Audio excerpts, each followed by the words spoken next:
and welcome to another episode of Circular Insights. My name is Lijin, and I am your host for the podcast today. I'm very happy to be have a guest today, Mr. Leon Vin Sen, who is actually the director of Equalithium Holdings Private Limited, based in Singapore.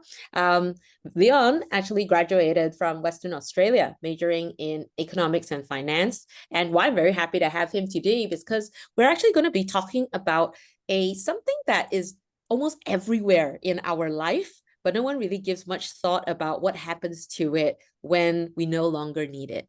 And what I'm talking about is actually batteries. Now, globally, we actually have, more and more push towards electrification. A lot of people believe that when we electrify, we'll be able to solve a lot of the climate-related problems or pollution-related problems.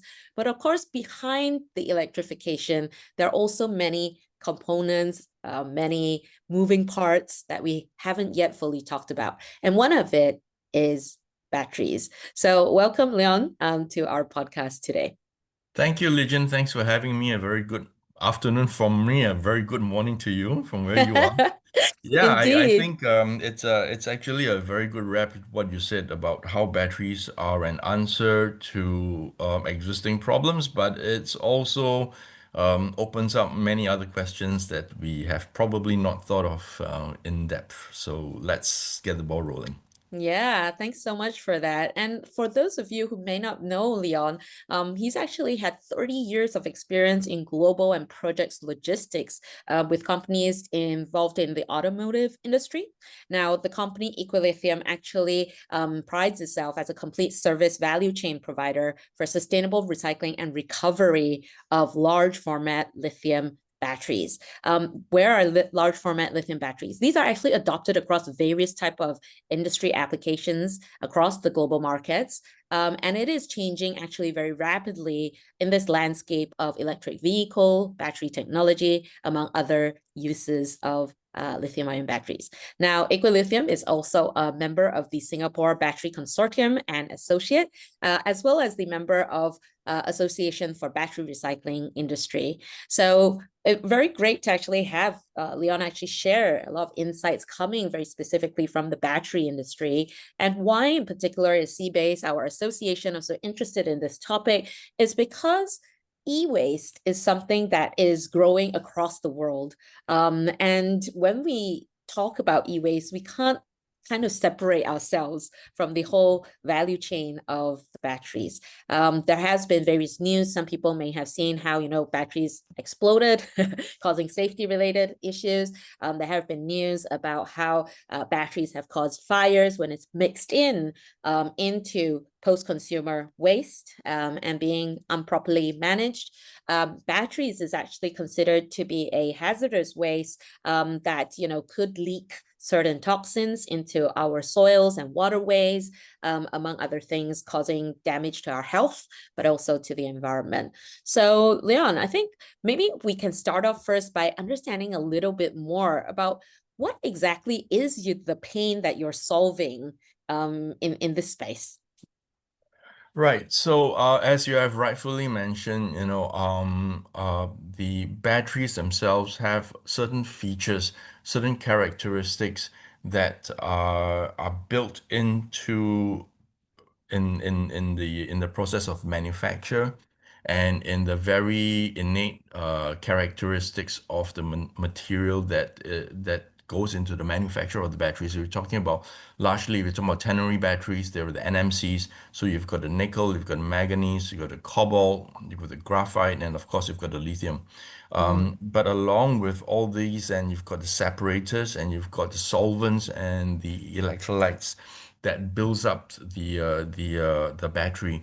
When the battery reaches the point of expiry, or should it malfunction, which probably happens a lot earlier than its due end of life, they have to be disposed of in a manner that takes into consideration the toxicology of these material going into your waterways, your farmlands, your landfills, and so on. So the biggest pain point that we are really looking to address is to ensure that these end-of-life batteries are not indiscriminately disposed, leaving behind an environmental trail that is going to be damaging to both life forms as well as the environment itself, which affects crop harvesting, which affects the very water that we consume, for example. So what we are trying to say is that one of the key objectives is really to offer a legitimate channel for the disposal of end-of-life batteries. That's one.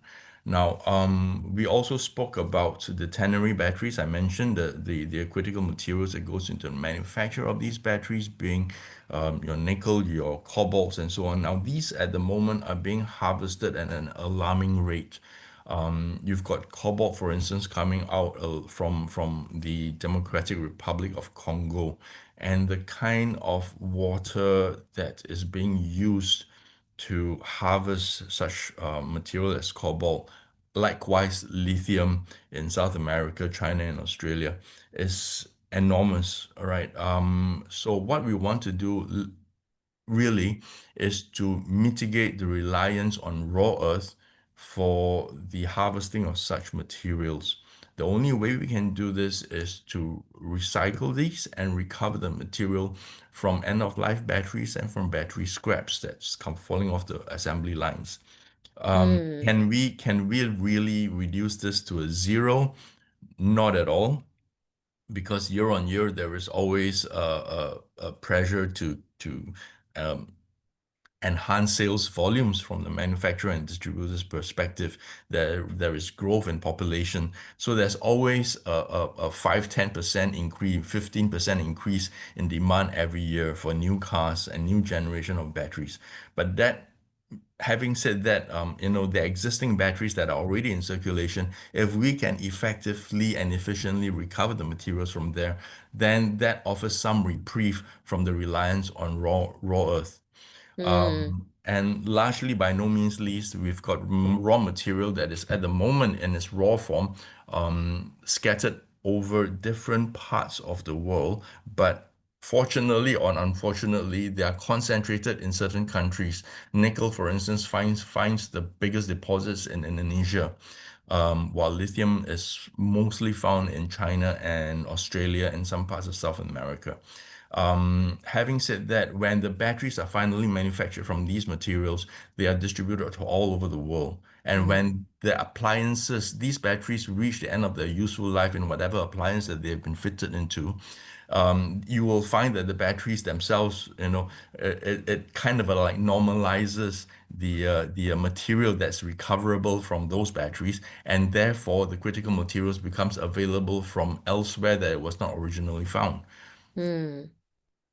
Yeah, so it's really interesting that you raised so many points there about, how batteries actually come from the sort of earth. We actually need to harvest them, and that would typically be what people would understand as mining, right? Rare earth That's mining. correct. And these type of materials isn't, I mean, I guess a question that for someone who's not very familiar even with this whole battery technology, never really even thought about batteries that like go into this thing or go into this thing or go into our cars and things like that. There's certain type of materials that can only be used in batteries because what we're actually doing is trying to have a chemical reaction to store away energy in a certain form, and those materials then can release back out that energy sort of on demand or when you need it sort of situation. So therefore these materials in particular that you mentioned, like cobalt or nickel and things like that, it's not like you can just simply find any metal to replace it, right? And that's part of the reason why it is a type of critical material, but also because the supply of that material is very concentrated and very restricted. And yet, when we start the distributing, all these appliances across the world, what we see is that that concentration of these materials is actually not necessarily confined to where you could find it in the so-called earth itself, right? Exactly, Yeah. exactly, So right. therefore, if we wanted to really talk about that reduction of the impact we need to get this type of critical material for the battery or energy storage performance that society requires, then it would naturally be something that we would need to look at, which is how to actually make sure that those critical materials can stay in high performance function for as long as possible in its given sort of lifespan. Yeah. Okay. Right. That's great. It really gels quite well with the whole thinking of circular economy because, circular economy isn't just about, a trying to convert one form into another form, or what people say is like simple recycling. We're actually trying to see how we can recover things at much higher value, so that it can perform at a much higher level. Instead of being so-called what they call downcycled into lower forms, Right. we're actually looking at Right. how to actually recover that high grade thing. So I Right. know Equilithium got involved in that high level recovery of these critical materials, but what actually got you interested in even trying to solve this pain from the beginning, Leon? Yeah, that's a good point, right? So, as we started as with your introduction of myself, with logistics being my background, for 30 years or so, I kind of have lost count of it by now. Um, a good part of our founding years in logistics was built upon the clientele, consisting largely of automotives.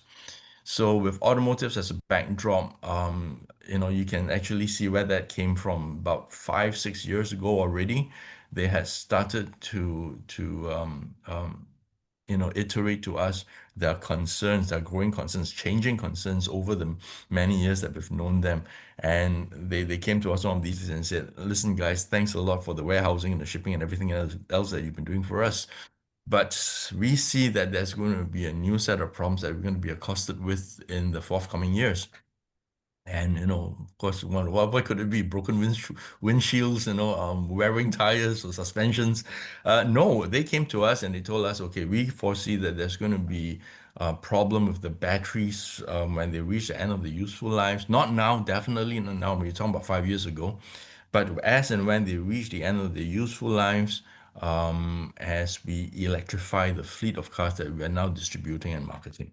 So it all Oh, came to us back about then 6 years ago, 5 years ago, where we started to dabble with the idea of how can we best address these problems as coming across from this long-term customers of ours whom we still hold very close to heart to today.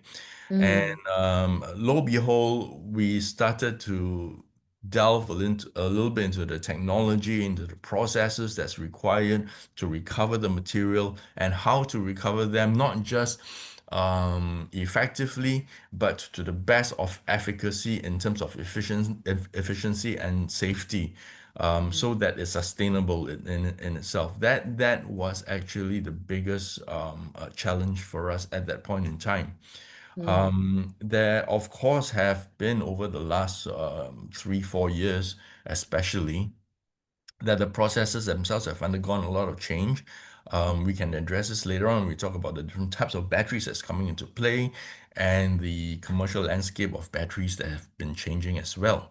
But it's sufficient when we talk about sustainability and we talk about the recovery and recycling to understand that whatever processes that we embark upon for the recycling has got to meet criteria that do not compromise, for instance, the health of the staff doing the recycling and the recovery, safety of the environment, and that it should also at the same time offer the highest yield in terms of materials recovered. So mm.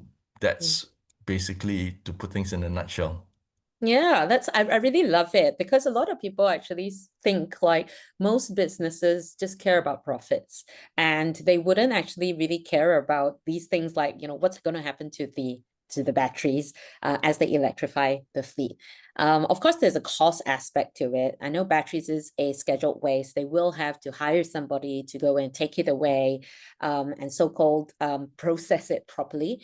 At the same time, also, there's going to be increasing type of expectations, I would say, for people to know where that waste ended up to. Was it actually done properly? Especially with more and more exposés in the news about like, oh, it's just shipped to this poor country where, there's not that much health and safety, or it was just fly tipped here and there, and it actually caused a lot of human lives, or even damages to properties, or even the cost to the health and the environment as well. So I love it when, this thing was both sort of like you had two hands clapping at the same time, whereby you had your long-term customers who were getting concerned about this and actually reaching out to a vendor and supplier that could try to solve that problem for them. And then actually having a vendor and supplier having that intention to say, okay, how can we actually solve this for our long-term customers? At Circular Business Association, we truly believe that, it's not so much just the big boys needing to drive the change down the value chain or supply chain, but really how can we help more suppliers and vendors actually meet them halfway? And by having the experiences and the technical capacities that you all bring to the table, this change can actually happen much faster. Now, I think at that juncture, though, a lot of people listening into this probably would get kind of confused. But I thought like battery, buyback and battery recycling is really something done, right? Just imagining our sort of car batteries being bought back when we change the battery. And I think that would be a very nice juncture to enter that conversation of there are so many different type of batteries. So what types are there? And what I described just now is what most people associate with. So is that not happening for all these different type of batteries? Is it just a typical car battery that we see in the workshop that this type of buyback is happening? Well, no, actually, there's a myriad of different types of batteries. And lithium batteries alone, what's commonly found in our handphones and in our laptops and smaller home consumable appliances are very different from what you find in vehicles, both in terms of size, in terms of energy density, and in terms of the chemical makeup. So maybe if I can just do a quick share screen, that would might, I hope, help to alleviate any doubts. Let me just do Yeah. this quickly. And as Leon is getting his illustration or the diagram up onto the screen for the listeners who are tuning in only on audio, and don't worry, you can always download the full set of information and resources that Leon has shared with us in the description of this podcast. Okay, so Leon, if you're ready, you can show your diagram now. Okay, so this is just a quick snapshot of the different types of lithium batteries that you will commonly encounter. They have different uses, obviously because they have got different uh, safety levels in terms of cost, in terms of lifespan, C rate, which is actually the charge and discharge rate that accounts for the kind of energy density that you are looking for. So across these five attributes, you will see, for instance, LFP batteries, the lines in red, you have actually got a tremendous cost advantage. In other words, they are the most economical to manufacture. That stems forth from the fact that it consists largely of metallic components and lithium ferrous phosphate. Um, as compared to, for instance, lithium titanium oxide batteries, which is expensive to produce, but it's got other forms of advantages. For instance, it's got a very high C rate, which means that it charges and discharges very quickly, giving rise to better how would you say, higher energy levels.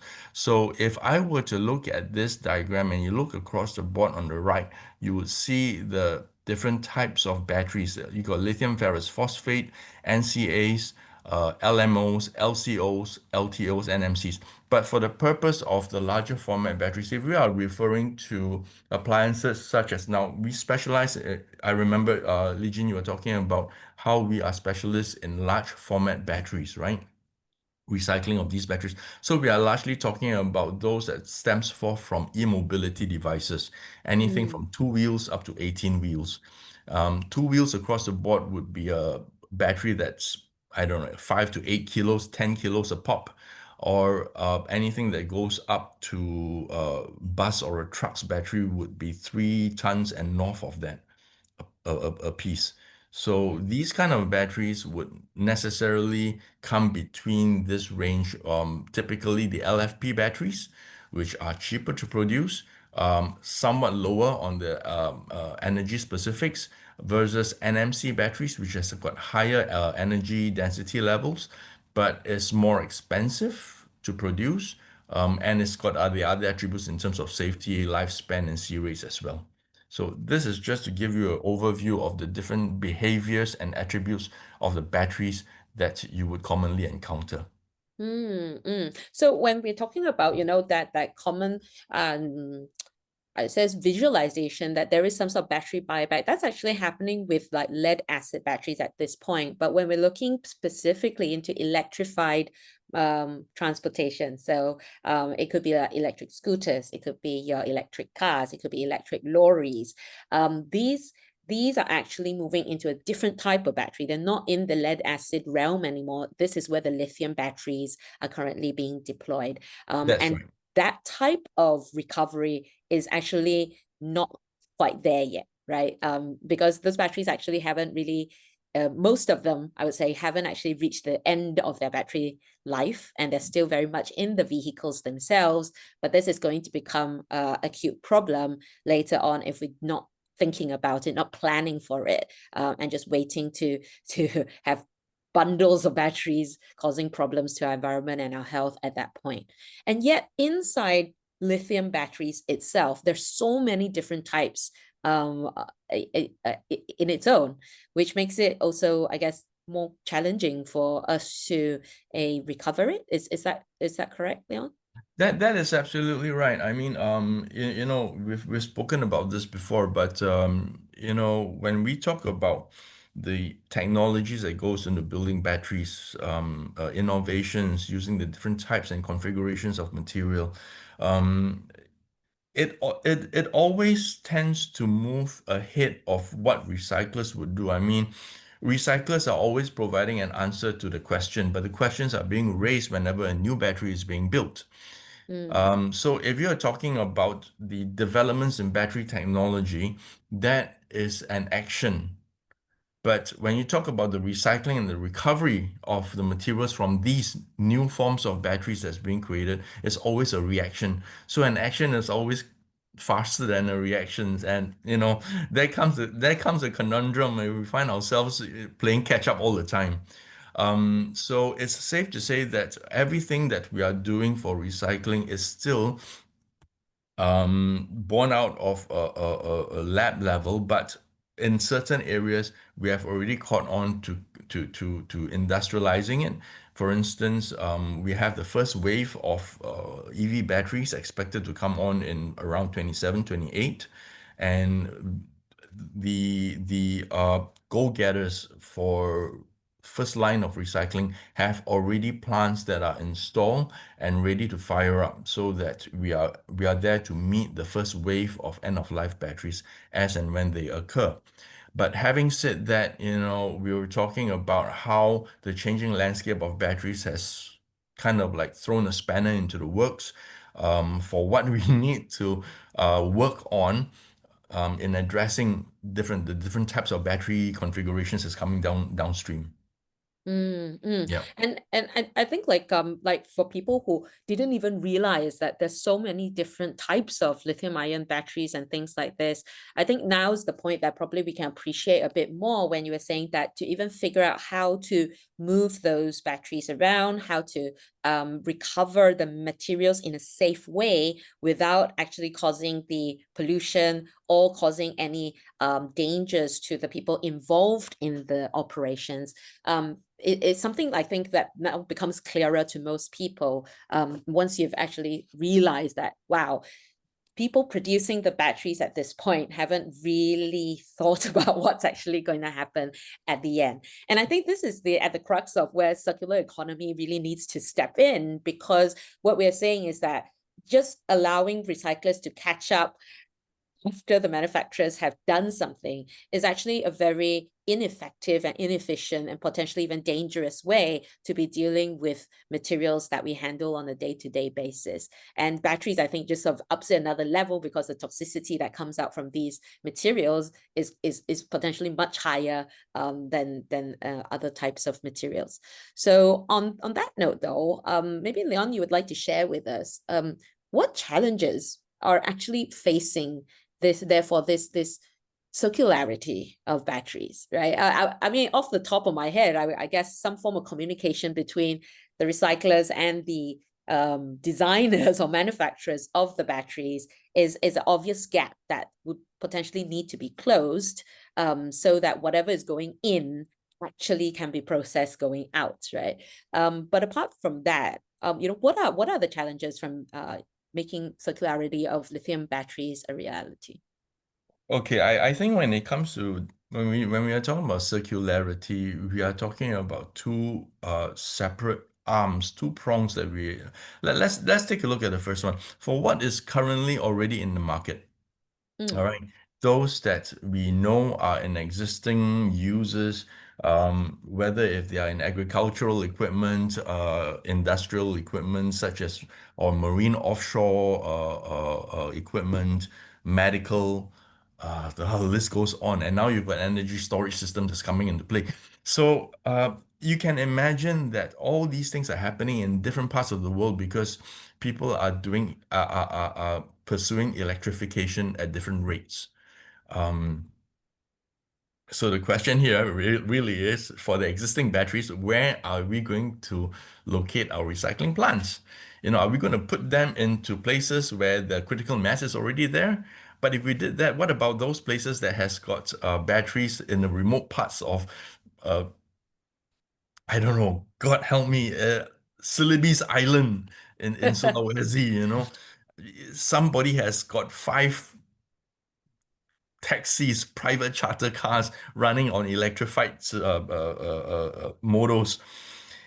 And at the end of the day, you still have those 5 miserable pieces of batteries that needs to be addressed. And the mm, mobility of those batteries, given its hazardous nature and the risk of thermal runaways that causes fires, is very real. So, but it doesn't make sense for me to set up a plant to address 5 miserable batteries in Sulawesi. So mm, the logistics in itself is an issue. Um, Coupled with the fact that many shipping lines at this point in time, they are actually not receptive to the idea of loading containers with batteries onto the vessels. All right, yes. they are a logistics issue by and large. And then you've got, to make matters worse, perhaps to compound matters, you've got things like the Basel Convention that comes into play, which the good and bad of it is that it's supposed to prevent waste dumping, Mm, all right, between countries, between the OECD countries and the non-OECD countries. Um, there comes a time whereby what we consider e-waste is no longer just e-waste because the materials that's recoverable from the batteries and to be recirculated into the economy is not typically what you would consider waste. But until and unless somebody comes up with an idea as to how to reclassify that e-waste and consider them to be recoverable material for reuse as compared to e-waste, I think we are still quite a distance from reaching a logistic solution. mm, And that's one part of it. Now, then we are talking about the different materials that goes into different configuration of batteries, a new kind of batteries that's coming out. And the challenges in recycling those batteries takes on a different format because we are then talking about the technology, not so much as the logistics, but the technology in handling the recycling of those kind of batteries. Case in point, let's talk about solid state batteries. Solid state batteries have got typically a different type of separator, which is usually either polyethylene or ceramics. And this separator, when we shred the battery, the shredding itself is not an issue. We can still shred the battery, but when we talk about extracting the black mass, for instance, as sorry, but for those who are not in the know, black mass is really the mixture of the components of your lithium, your nickel, your cobalt, your metals, um, and graphites, of course, that comes out of your batteries after the shredding stage. So if you The- imagine like a mooncake of sorts, this is the right. paste in the mooncake. That's the paste in the mooncake. Okay. That, there you go. Unfortunately, you have got right now, mooncakes comes with eggs many a times. I hate eggs, but okay, that's not the point. The thing is that you imagine if someone puts an egg with a shell that is incumbent in it into the mooncake and you shred the mooncake, what is in it? You've got the shells that needs to be removed. Yeah. Now the egg It'll be all in the paste. You can't. precisely. Yeah. So if the current technology as it stands is unable to remove the eggshell fragments after you shred the mooncake, that's equivalent to what I'm saying. When you've got a solid state battery that has got separators um, derived from material that cannot be easily separated, whether it is through magnetic processes, flotation processes, gravitational processes, if you cannot separate that material efficiently, then the recovered material becomes compromised in terms of quality and purity.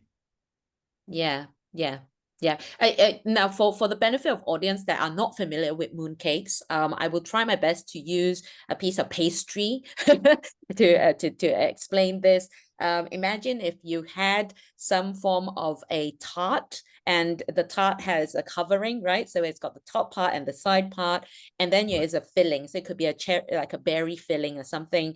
And Fair enough. then now inside that berry filling, you have bits and pieces of chocolates, but someone decided to put the chocolate in with the aluminum foil that wraps the chocolates. And now when you're trying to process this so-called for eating or for whatever usage, you realize that you can't actually cut the piece of pie or pastry without cutting part of the aluminum foil. And therefore, when you're trying to eat it, you will have aluminum foil somewhere in your mouth at some point that you then Right. have to find a way to spit out. And some people Right. don't, and they will have to eat the whole thing, which then causes other problems to your digestive system. So I don't want to imagine, but okay, I think you get the point. Yeah, yes, yes. it's a Oh, that's further really example. If you difficult. yeah, if Yeah. you've got a steak and kidney pie, commonly consumed in UK, all right, and if some wise bloke was to come around and say that, it tastes better if you've got fragments of bones in it, so they start leaving fragments of bones but the thing is that you can't eat it with the bones because there is no way that you can actually tease out the bones, fragments and so on, before you ingest it. And Yeah. that is really the problem when we talk about recycling batteries with materials that cannot be segregated from the critical components that we are trying to recover. Basically, Yeah. that's it in a nutshell. Yeah, so there's both a technological barrier that needs to be overcome.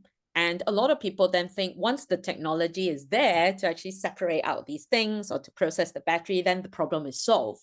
But then comes in the next layer, which is the logistical part, which in plain words is how do you actually move the batteries to the place that has the technology to process it, right? Exactly, right. Not considering the fact that you may not have critical mass, that makes it economically viable to do that. And no one's going to do this for charity, but if it's not commercially viable, then it becomes a challenge in itself. Yeah, because somebody needs to be paying the money. Moving things That's around right. requires That's effort. right. It requires resources to actually move it around. Absolutely. And then because there's so many diversity of batteries, there's of course the sorting component as well to make sure that whatever is going in is not going to be like a mixture of different things that actually can't be separated again.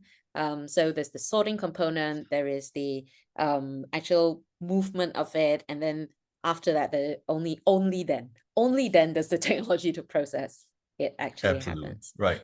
Right. So when we're talking about the economic viability, or what people say, does it even make money sense to Right. do that?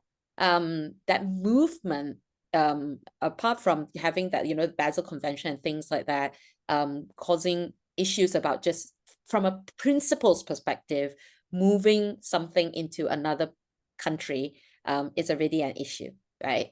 But even if it were allowed to be moved. There is the cost part of it that becomes a factor as well. Because if I understand correctly, if we were to continue categorizing batteries or even other electrical appliances and components or parts across borders, there is a cost difference if we keep them as e-waste compared to if it were recognized to being an asset that is going on for reuse or remanufacturing.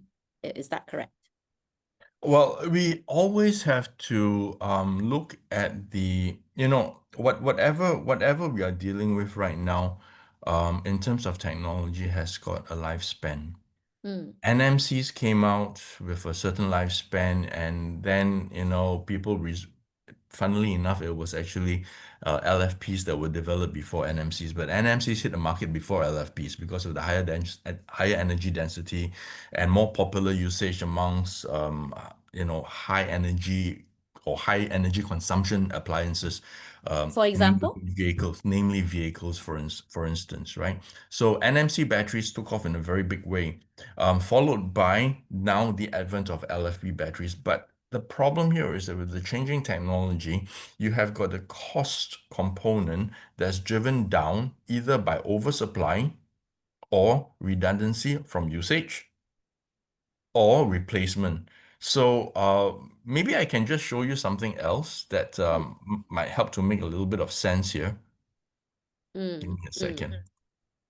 Yeah, so for the audience that's listening in, when we're talking about, cross-border movement, there's actually the customs and import duties, trade agreements, all of that add another layer of complexity towards creating circularity for electronic waste, batteries included. Yep, that's correct. So here where we're talking about the falling cost of production and manufacture of batteries, you can see that the cost, average cost per cell, this is for manufacturers in China, has been falling since 2023 to 2024. And this in itself, you're looking at really the raw prices of the material, taking nickel sulfate, ferrous phosphate to be falling over 30% and 53% respectively for that same period. Now, try and understand that there are many causes for this decline in the cost. It could be because of comparative advantage. It could be because of economies of scale. It could be because of oversupply of certain materials, but it can also be because of what we call a shift in the usage of batteries. Now, I'm just jumping to this slide for a little bit, Lijin. Don't mind me. You can always get your audience to take a look at the other slide later on. But you can see in this slide that the LFP, lithium ferrous phosphate batteries, start to overtake NMC batteries in the year around 2026, 2027.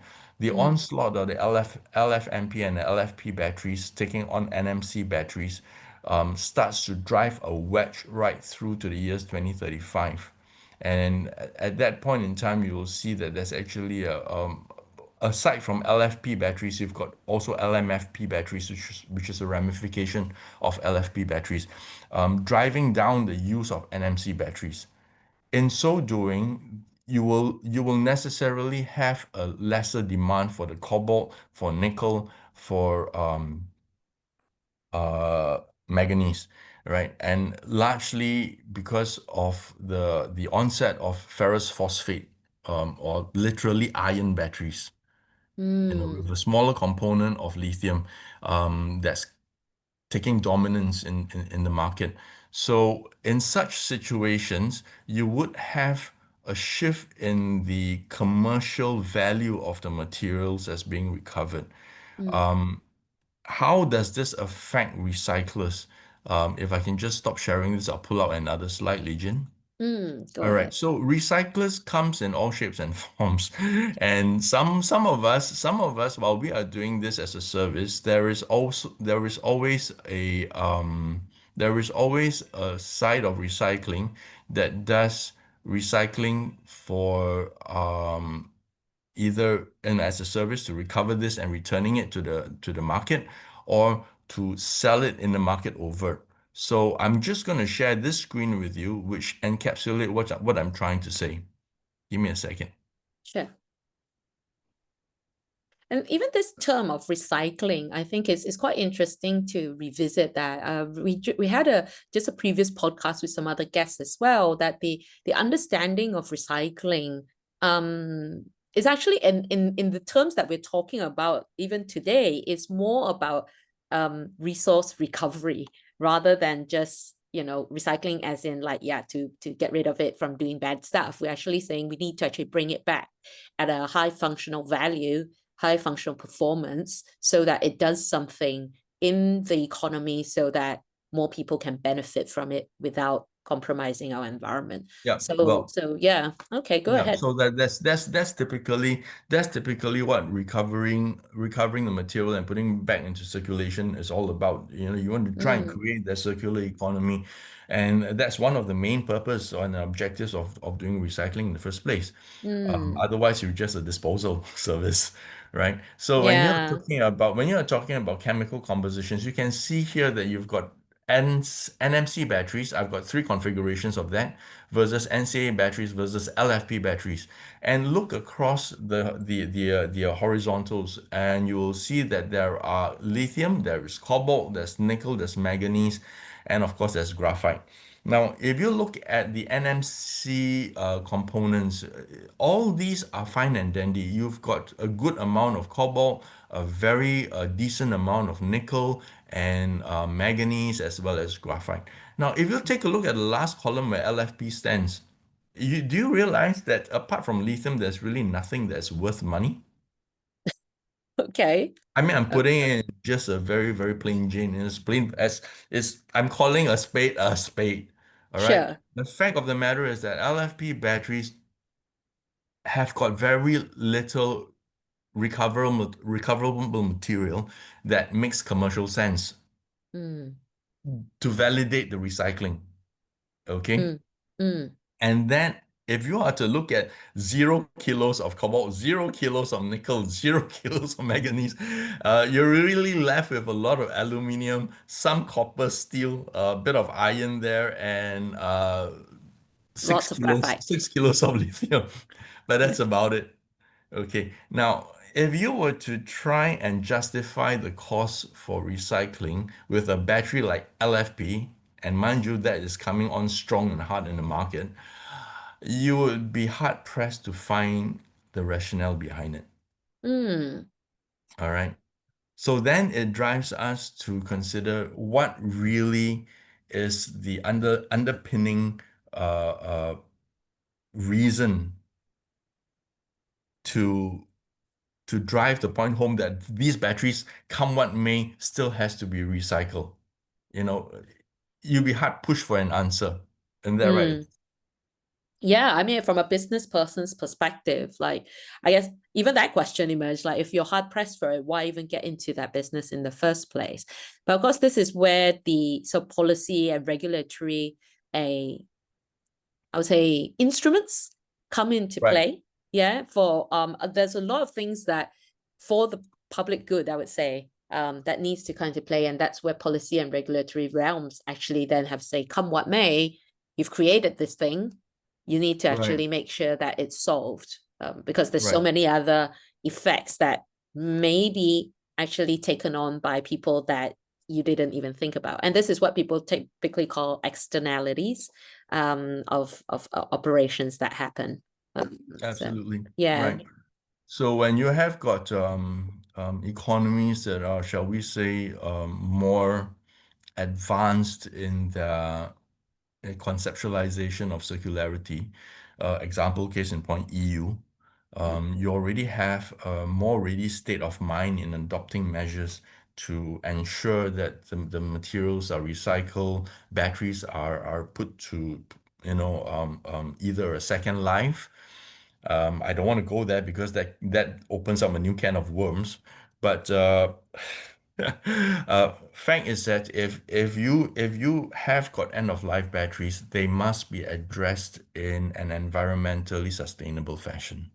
Mm, That's it in a nutshell. As compared to many of the other countries, outside of the EU, I'm just going to put it very broadly, that does not have an incumbent set of regulations or regulatory framework that addresses these issues.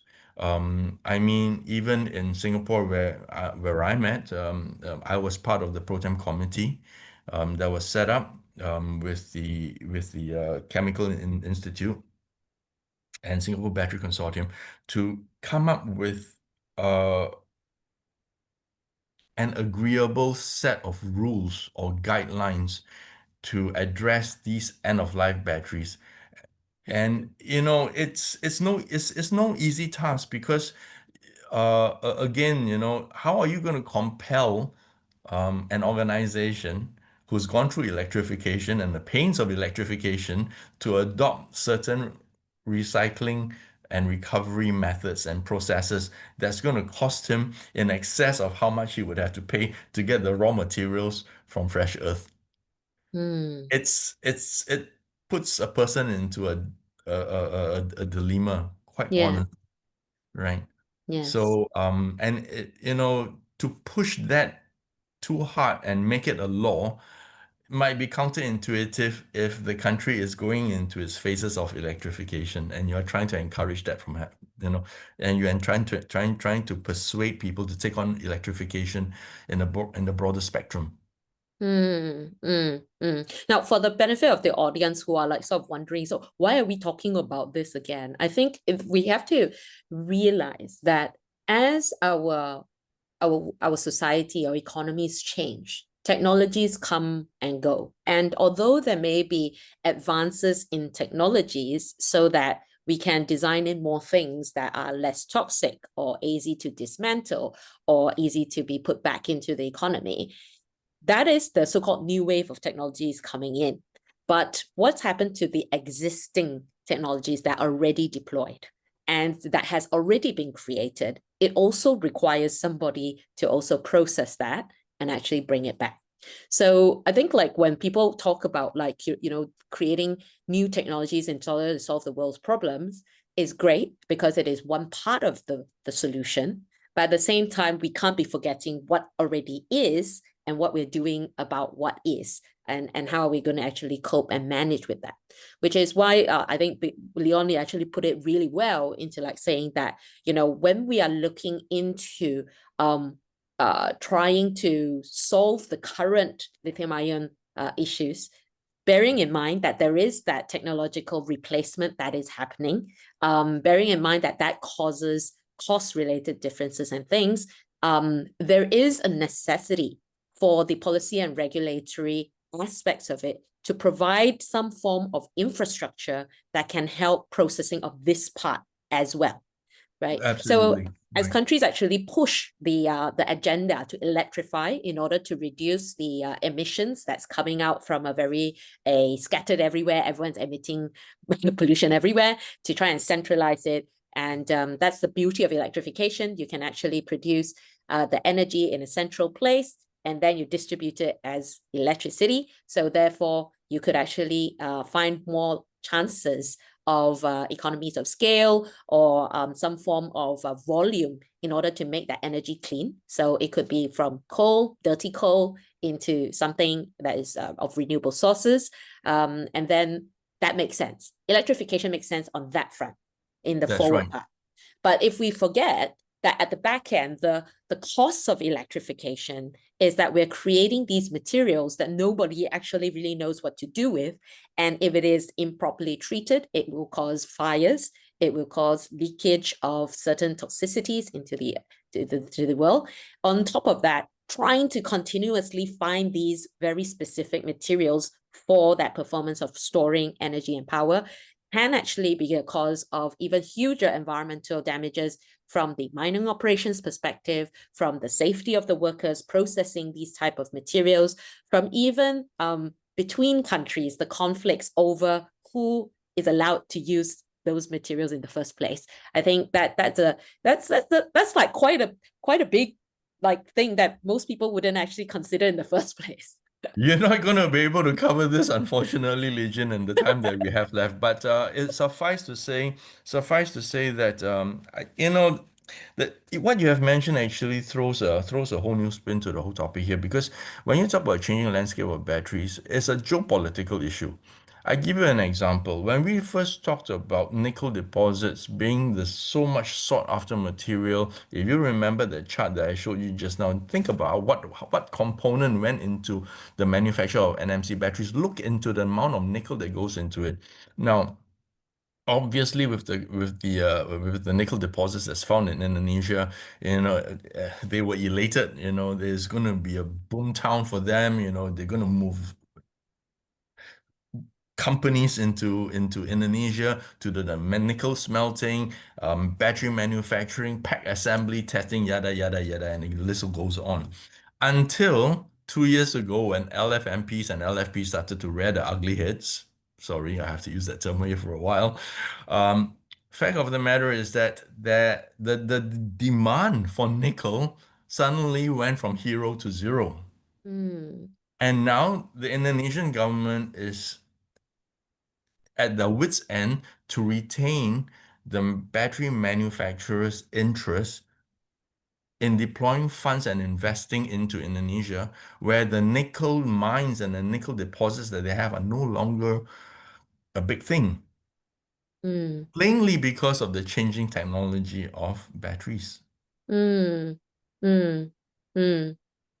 right? Yeah, this like I think really interesting sort of point that when we start looking into the reasons why circularity or even sustainability pursuits don't often move as fast as we may anticipate, it's because of course, there's the technological challenges that's faced, which we touched on Right. earlier on the podcast. But then there is also in terms of the infrastructure that's in place that would enable that accumulation to a certain volume that makes sense for the operation to happen, both in effort as well as in cost. And then there is also, I guess, these what people will say are hidden agendas, but it's not actually a hidden agenda. It just makes total sense that everyone would want to make sure that if they've invested into something and that's going to bring a lot of benefit, that they would be able to actually deliver in the end. And in point in case for countries that are manufacturing certain materials, having that technological replacement is like almost a death sentence being handed out, right? Oh, yes. Or yeah. So when we're talking about like circularity in that perspective, I think it gives this whole thinking about the when intention uh, becomes unclear, right? And we're just all out there to try and like grab what we can or do what we can without actually planning it or thinking about it early on. What's actually going to happen? Then it makes the back end much more difficult. It makes a lot of the infrastructure much more difficult. And some of the things I think that Leon, you also contributed to the position paper that Circular Business Association has now published. It will be available in a link in the podcast episode. We do actually raise the matter that knowing where all these different electronic and electrical appliances or assets are, including batteries, is actually a very big challenge for businesses, even wanting to get into that recycling realm of it to make the decisions. And therefore sort of set the intention, right? Set the intention of how we're going to deal with these things. And I think this is where policy and regulatory perspective of it therefore becomes very important, because if you need the information, you somehow have to compel, like you said, the companies who've already invested in things to actually provide that information before any other player would actually be able to step in and see if we can solve this conundrum or being caught between the devil Right. and the deep blue The blue sea. sea, exactly.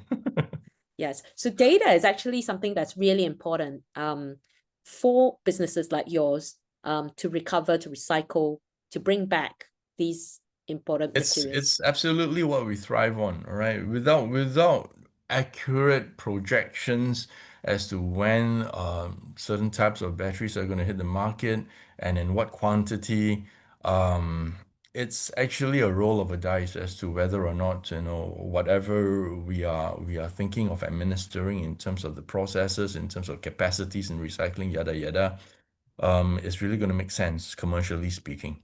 And if Mm. it doesn't, then what are we doing it for? All right. Yeah. All the more so if you are not supported by the backdrop of regulatory frameworks that's going to provide some form of governance and impedance on impositions on battery owners and appliance owners to make good use of the circularity by way of recycling and recovering these batteries. And it really distills into, like what you said, chicken and egg affair. Are we going to provide the recycling ahead of time and wait for things to fall on our on in into our hands, or are we going to be a reaction to an action, which is what I had spoken about later on? All right. Either way, I don't think there's a perfect solution. Mhm. Um, but to make things a little bit clearer, uh, associations like the ABRI is being set up, SBC, a Singapore Battery Consortium, is being set up, and I do believe that there are many other organizations of similar nature around the world to make it more transparent through sharing sessions, podcast sessions as these, so that everyone knows what they are in for, and that they realize that there is a common ground, and everyone stands to gain where there's better transparency and there's better information flow among the different industries and bodies that's related.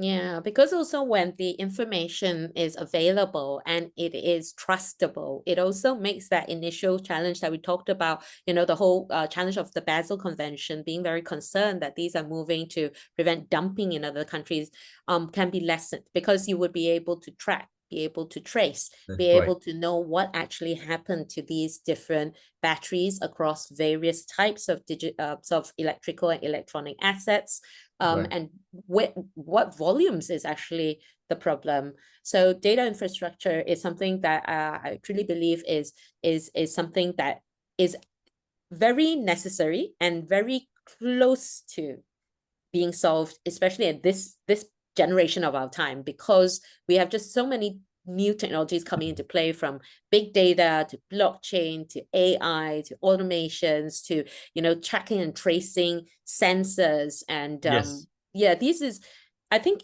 there's probably in the past this would not be so close to being achieved as compared to now, simply because so many different type of technologies are converging at this Yeah. point in time. Well, they also have this thing now called a battery passport, right? So battery passport has a lot to do with the data analytics that's being recovered from end-of-life batteries and batteries that's being scrapped and being disposed of. So that gives a certain degree of track and trace Mm, to the not just to where the materials came from, but where is it going to. mm, Um, and while it's no guarantee, it actually gives some guidance and some measure of circularity, because that is built into the owner's minds, mine. as what they call the ERP, right? I think Extended producer responsibility. EPR, extended producer's responsibility. So when you factor that into the battery's life cycle and therefrom the battery passport, it helps. It definitely helps. Yeah, yeah. So if you had a magic wand, Leon, what would you like to see happen in the next few years in the space that you're working in? Oh, that's $1 million question. I think if truth be told, if I had it my way, what would really be valuable is if we have some transparency and some globalization in terms of standards Mm, of handling, standards of transportation, logistics, um, even to the point of disposal and recovery methods, emission standards in the course of recycling and recovery. All this comes into play, and it forms part of the ESG scope 2 and 3 that you have to factor in. And if you take a holistic approach, then that would go a very good distance in ensuring circularity and sustainability in the future. It's a long shot. Is it possible? Theoretically, I think it is. But technologically, it is as well. technologically, it is. In principle, it can be done, but Mm, it takes, I mean, it's going to be a multilateral information transfer and download and mm. implementation, which Well, It's if we look at magic. how air Yeah. travel has changed and how much information goes in order to make sure people arrive safely in different countries at the scheduled time with so many different baggages and so many different restrictions and visas and things like that, I believe there's much hope that we will be able to move in that direction. Well, magic wand, as you've mentioned. So I'm keeping my hopes up. So, who would you be looking for, I think, moving ahead? And if people wanted to support the direction that you're going, where can they find you, Leon? Okay, I've got my email address in the good hands of Lijin, so that's a good start. But we are looking for people with the same mindset. We are looking for industrial players, strategic people in the areas of battery production, pack assembly, automotives, people who have an interest in understanding and knowing where we fit in the logistics chain, in the bigger realm of things. uh, they would play a good part in the circularity, and they would be potential partners for us in this venture that we intend to take out to Asia Pacific and Southeast Asia. Now, you just raised that one last point that probably would be great to clarify with the audience. Where actually are you placed in that bigger logistics supply chain? All right, there's no secret. We are looking to put our footprints into various parts of Southeast Asia. You're looking at the likes of Malaysia, Thailand, possibly Indonesia, and a little bit further up north, Taiwan, Philippines, down south to Australia. They're all good markets, and I think that with electrification breaching a new dawn, I think it's a matter of time before all these markets will take off, and it's going to take off in a big way. Mm, It's just a matter of finding the right people, the right clear mindset as to what needs to be done to be aligned with what we want to do. And what you would like to do is?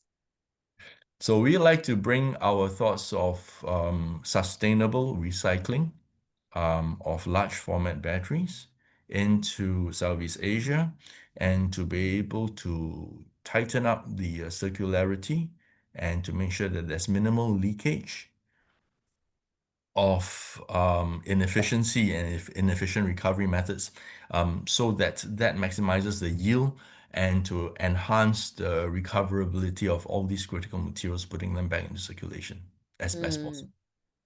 and for manufacturers that produce batteries, this would be a good sort of direction to head into, especially more and more expectations and scrutiny about where your critical materials are coming from, Well, what is the yeah. impact footprint, etc. Yeah, absolutely. For the manufacturers, it's even a bigger issue because I think when we are talking about offering recycling as a service, that the material that we recovered does not go into the open market. It goes straight back to the manufacturers. So that saves them a little bit of market speculative fluctuation in material prices that they have to otherwise gather from the open market. Mm, And also perhaps to a smaller extent, if they are concerned about the IP technological rights to the batteries, you do not want whatever ingredients you put into the manufacture of your battery to go into the market overt. yes. So that keeps a very, very tight circular loop to what they might be looking for. That's amazing. Thank you very much, Leon, for your time. I really enjoyed the discussion, especially because I don't usually have this level of discussion into the battery space. I'm sure there are many people and many different platforms out there that would cover very technical parts of batteries. But the beauty of, I think, having bridging conversations as an ecosystem builder is that we try and help people to understand how a lot of the day-to-day things that they are using, the day-to-day decisions that they're making, actually, has a much greater sort of like ripple effect than they initially anticipated. So thank you very much, Leon, for your time spending with us. Do you have any last words that you'd like to say to our audience? Well, next time you take a look at a battery or from your handphone or from your laptop, think about where the materials came from and where they're Mm. off to next. They're just in your hands for a very short time. They're there in transit. Yes, and I love that you mentioned that, because in our previous podcast we also had some discussion where we were saying that very often we think of consumption as if it disappears after you finish your relationship with the asset, but actually Right. all that happens is your relationship with the asset has ended and it's going to start another relationship with somebody else. Okay. That sounds a little bit strange, but never mind. Let's not go there. Thank you, Lijin. Thank you very much for your time and having me today. It's been a pleasure. And all listeners, good luck with your way forward. And remember, recycling, sustainability, it's got to be kept at the tip of fingers. Thank you very much, Leon. To the Sure. audience, thanks for tuning in. I'll see you next time in our next episode. Goodbye. Bye-bye.